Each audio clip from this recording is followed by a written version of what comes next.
Advertencia. Esta historia contiene referencias a violencia, abuso infantil y uso de drogas. Si estos temas te afectan, por favor procede con cuidado. Tienes 9 años. Duermes bajo una red de mosquitos. La noche huele a humedad y a fuego lejano. De pronto, las botas. Un tambor sordo que atraviesa la oscuridad. Disparos que quiebran la calma. Me despierto con la garganta seca y el sabor metálico del miedo. Veo a mi madre en el suelo, la sombra de un hombre encima de ella. Siento una mano que me empuja, alguien que me arrastra hacia la luz. Me obligan a salir. El crujir de los árboles es un telón que oculta el peor ruido, gritos que se parecen a los tuyos. La primera vez que me dan un arma, no sé qué es un arma. La sostengo como quien sostiene un palo. Me obligan a mirar. Me dicen que si no aprieto el gatillo, yo moriré. Me dicen que si no lo hago, mi familia morirá. Me dicen que solo así perteneceré. El primer disparo es una orden que atraviesa la infancia. Aún puedo recordar el vacío que se abre después, la boca de mi hermano al final de su vida, y mi mano temblando sobre el arma. Ese gesto lo usaron para arrancarme el nombre que me dieron mis padres. Me llamaron algo distinto. Me pusieron un apodo que no tenía hogar. Esa noche quedó tatuada en mi cuerpo como un mapa de cicatrices invisibles. A partir de ahí, todo fue acelerar. Nos separaron, nos numeraron, nos enseñaron a callar. Aprendí a traducir órdenes, aprendí que llorar era una señal de debilidad, aprendí a comer cuando me lo permitían, aprendí a mirar sin recordar. Mi vida, lo poco de vida que me quedaba, se convirtió en un aprendizaje de supervivencia bajo la coacción. Nos arrancaban el pasado a tirones y nos daban otra historia, marchas al alba, órdenes en voz baja, palizas y los ojos se desviaban. Nos dieron un nombre nuevo y un uniforme. Nos dieron una liturgia de miedo, golpes, juramentos, pruebas que nos convertían en algo que no éramos. Nos dieron drogas para que el miedo se durmiera. Nos inyectaban una calma que no era paz. Era silencio artificial para que pudiésemos obedecer sin rebelarnos contra lo que nos pedían hacer. Si te preguntas cómo se convence a un niño para que mate, la respuesta no es simple. No fue una sola cosa, fue un entramado. La promesa de comida, la intimidación, la brutalidad vista como rito de paso. Lo hicieron por etapas. Primero nos separaron de la casa, luego nos despojaron de nuestros nombres, después nos obligaron a cumplir actos que borraban los límites. El objetivo era rompernos, moldearnos, nos pegaban hasta que el llanto se hacía inaudible y decía que la fortaleza es no sentir. Nos mostraban las consecuencias de la desobediencia. Aprendí a callar para no morir, aprendí a obedecer para no perder lo poco que me quedaba. En el campamento, las noches olían a humo, a pólvora, a sudor. Hablábamos en susurros para que nadie nos escuchara. Algunos niños se abrazaban y decían que eran hermanos, otros miraban con desconfianza. Había jovencitos que apenas sabían atarse los cordones, y hombres que nos trataban como si fuésemos piezas que se podían ajustar y desechar. Las niñas era otra historia. Muchas fueron forzadas a servir, a callar, a cumplir roles que no tenían que ver con ninguna protección. Era un mundo donde el cuerpo se convertía en moneda. El entrenamiento era una rutina de desgaste. Marchas largas con mochilas vacías, correr hasta vomitar, recibir órdenes sin parar. Nos golpeaban hasta que la fatiga nos dejaba sin lágrimas. Nos enseñaban a disparar con los ojos cerrados, nos enseñaban a matar sin mirar. Y luego, alrededor de la fogata, nos daban historias sobre lealtad y gloria, como si hubiésemos elegido todo aquello. Nos decían que éramos parte de algo mayor. Nos contaban que el nombre nuevo era un pasaporte hacia la fuerza. Y nosotros aceptábamos, porque en la aceptación había menos dolor que en la resistencia. Con el tiempo, la violencia se volvió una costumbre como lavarse las manos. Lo irregular de la vida anterior se volvió una memoria distante, como un recorte de periódico húmedo. Salíamos en raids a aldeas que se parecían a la mía. Las mismas casas, los mismos rostros angustiados. Entrábamos sin pensar en mañana. Veía gente corriendo, bebés envueltos en mantas, ancianos que se quedaban mirando el horizonte. Entre aquellos rostros hubo muchos que me recordaron a mi madre y a mi hermano. Empezaba a reconocer el olor de una aldea recién saqueada, el humo que subía como si el mundo estuviera en combustión automática. Aprendí a cerrar los ojos a las escenas que antes me hubiesen roto. Aprendí a dividir el mundo en antes y después de las órdenes. Alrededor del fuego había camaradería forzada, compartíamos raciones, pero también historias. Hablábamos de fútbol, de lugares que tal vez no conoceríamos jamás. Reíamos para no pensar. Aquellas risas eran una costra sobre las heridas. Los que nos comandaban fomentaban ese lazo porque el grupo cohesionaba obediencia. Nos obligaban a cuidar unos de otros solo para que nadie se rebelara en soledad. En la noche, cuando el humo se asentaba, algunos de nosotros cantábamos canciones que nadie recordaba del todo. Eran retazos de infancia que intentábamos sostener como si fueran brasas. Hubo misiones donde nos daban órdenes que me seguían rompiendo por dentro: incendiar, robar, humillar. A veces me encontraba frente a casas donde niños jugaban. Me acercaba y veía en sus brazos la misma inocencia que antes había sido mía. Y sin embargo, la orden era clara: había que destruir. Ese choque entre lo que mi cuerpo recordaba y lo que mis manos hacían fue un agujero que nunca acabó de cerrarse. Empecé a reconocer en los ojos de los demás el mismo susto que me atravesaba. Algunos de los niños con los que compartía pan terminaron siendo también verdugos. La víctima y el victimario eran el mismo cuerpo, reciclado por la guerra. Los años pasan. No de la forma usual, no con cumpleaños ni con celebraciones, sino con estaciones marcadas por batallas. Creces más rápido de lo que un cuerpo debería. La voz cambia, las manos se endurecen. Lo que es peor, el corazón también. Noto que me acostumbro a la idea de la muerte hasta que la muerte me deja exhausto. Hasta que la muerte me lastima tan de cerca que mis comandantes deciden que ya no sirvo. Fue en una emboscada. Íbamos por un sendero entre árboles que olían a lluvia. Algo explotó y una lluvia de balas nos sorprendió. Todo ocurrió como en cámara rápida. Gritos, ramas rotas, cuerpos cayendo. Sentí un golpe en el costado, un calor que no era el fuego, sino algo que quemaba desde adentro. Vi a dos hombres que deberían haber cuidado de mí mirando hacia otro lado. Los gritos se mezclaban con el estruendo de las armas. Me arrastré entre las hojas húmedas con una venda que no tapaba el frío. Cuando miré atrás, no había ayuda, solo sombras que se alejaban con la excusa de la retirada. Me dejaron en un lugar donde el abandono y el miedo se juntaron como dos aguas. El abandono por quienes debían protegerme fue un momento de silencio abrumador. Estaba herido, con el cuerpo adolorido, con la certeza de que la vida había decidido su propio rumbo sin pedirme permiso. Permanecí en ese terreno, creyendo que sería el final. Pero llegó gente que no llevaba el mismo uniforme. Traían cascos azules, placas de organismos que hablaban de leyes internacionales, de ayuda. Me recogieron entre manos torpes y firmes. No fue una escena de cine donde todo se arregla. Fue frío toque humano, un vendaje, la sensación de ser trasladado como un objeto frágil.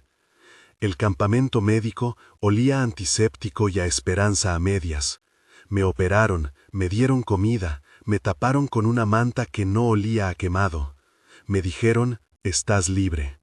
La palabra sonó en mis oídos como si fuera un juguete roto. Libre de las botas, sí, pero encadenado a lo que había hecho y a lo que me hizo. Podía caminar, pero dentro de mí había un campo minado de recuerdos.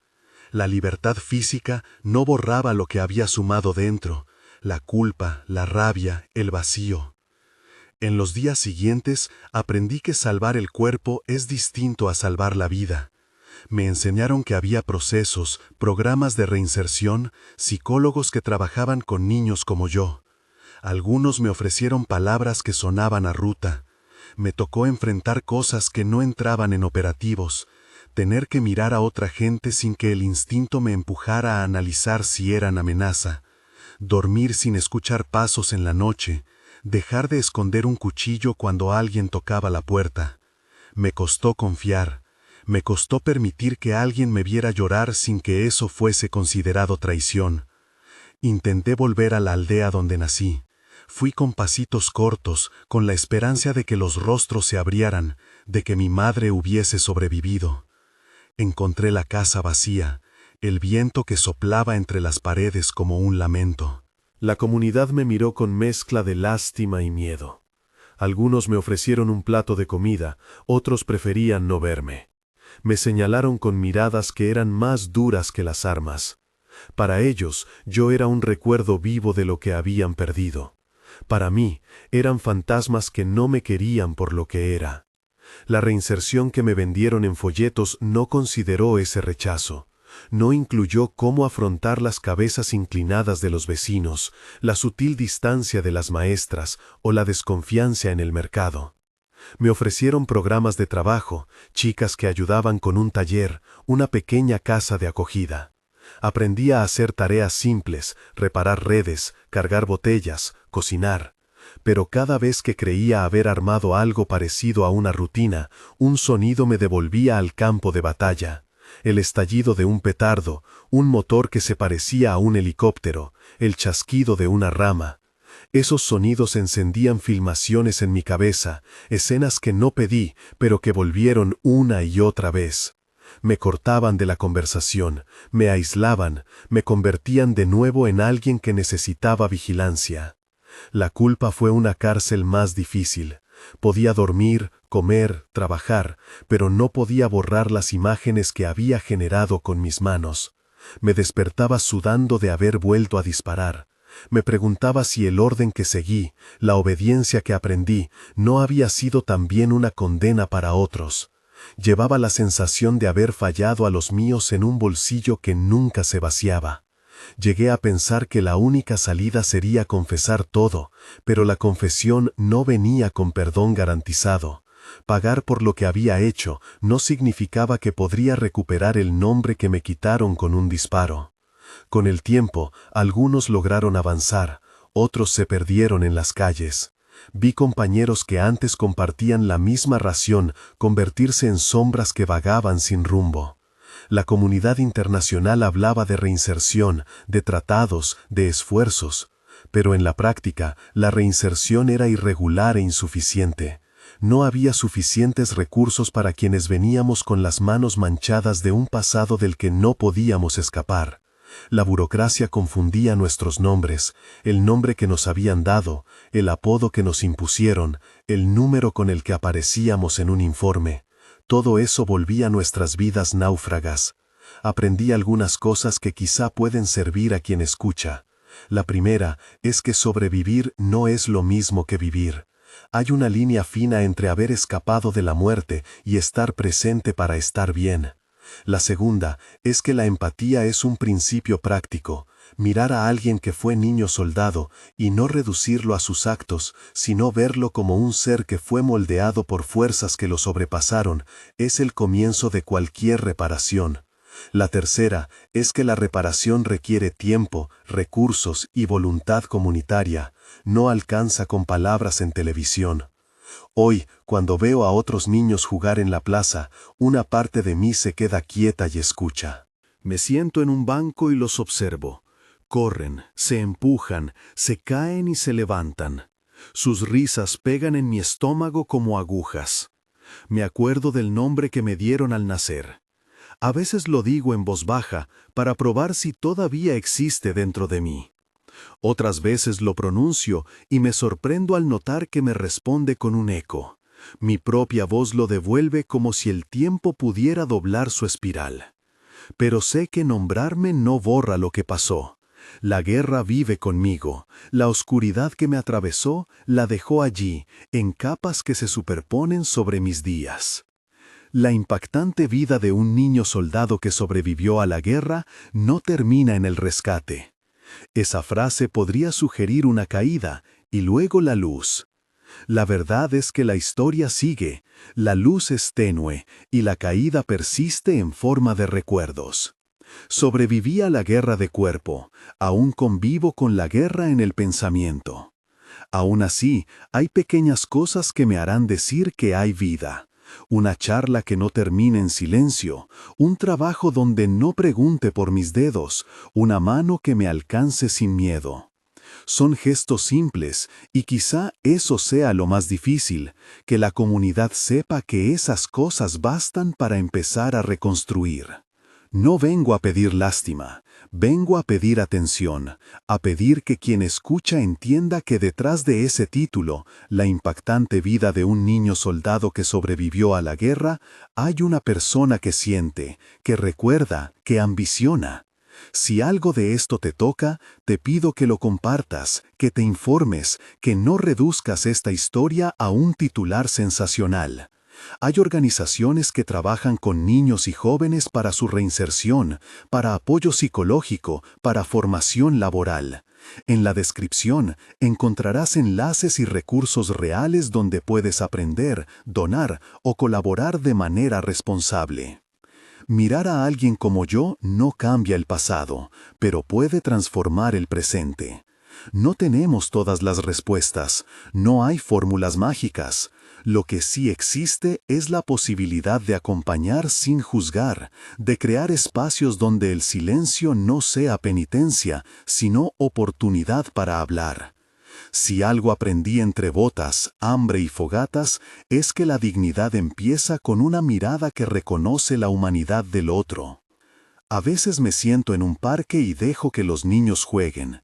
Los observo y trato de aprender de ellos, cómo se levantan rápido, cómo inventan juegos y vuelven a sonreír sin explicación. Aprendo a imitar esa ligereza, aunque sea por momentos robados. Mi historia sigue. Hay días en los que siento el peso de lo que hice y otros en los que una brisa me recuerda que todavía respiro. No pido olvidar, pido que se acompañe el recuerdo con acciones, más programas de acogida, más apoyo psicológico accesible, más oportunidades laborales para quienes venimos teñidos de pasado. Si estás viendo esto, comparte la historia con cuidado. En la descripción encuentras enlaces a organizaciones acreditadas que trabajan con niños soldados y con procesos de reinserción. Si te mueve, dona de forma responsable. Aprende sobre los factores que empujan a los niños a los conflictos, pobreza, ausencia de oportunidades, vulnerabilidad, y apoya iniciativas locales que trabajen en prevención. La empatía activa salva tantas vidas como la ayuda directa. Termino como empecé, recordando la noche en que me despertaron las botas. Esa noche me arrancaron el nombre, pero no lograron borrar el eco de mi voz. Pocas cosas me devuelven paz, pero una de ellas es ver a niños jugar, libres o al menos intentándolo, y pensar que, si tantos pueden volver a reír, tal vez haya una manera de que quienes sobrevivimos podamos también reaprender a vivir. No es sencillo, no es rápido, pero es necesario. Comparte, infórmate y acompaña. Ese es quizás el gesto más humano que podemos ofrecer.